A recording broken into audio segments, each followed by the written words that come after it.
Welcome to our channel.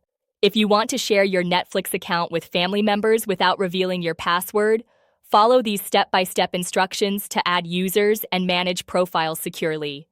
Step 1. Log into your Netflix account on a web browser by visiting netflix.com.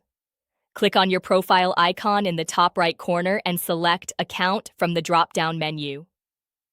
Step 2. In your account settings, scroll down to find the Profile and Parental Controls section. This is where you can manage all user profiles on your account. Step 3. Click Add Profile to create a new profile for the person you want to share Netflix with.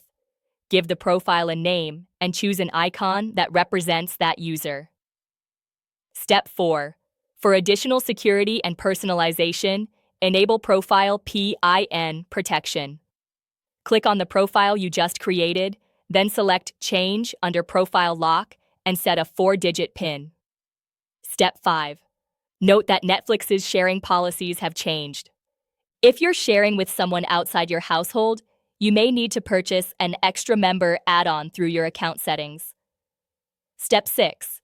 To add an extra member who lives outside your household, go to your account settings and select Buy an extra member slot. This costs an additional monthly fee per person. Step 7. Once you've added the profile or extra member, they can sign in to Netflix on their own devices using your email address and their profile PIN if you've set one up. Step 8. Remember that Netflix limits streaming based on your plan. Standard plans allow 2 simultaneous streams, while Premium allows 4. So coordinate usage with those sharing your account. Don't forget to like this video and subscribe to our channel.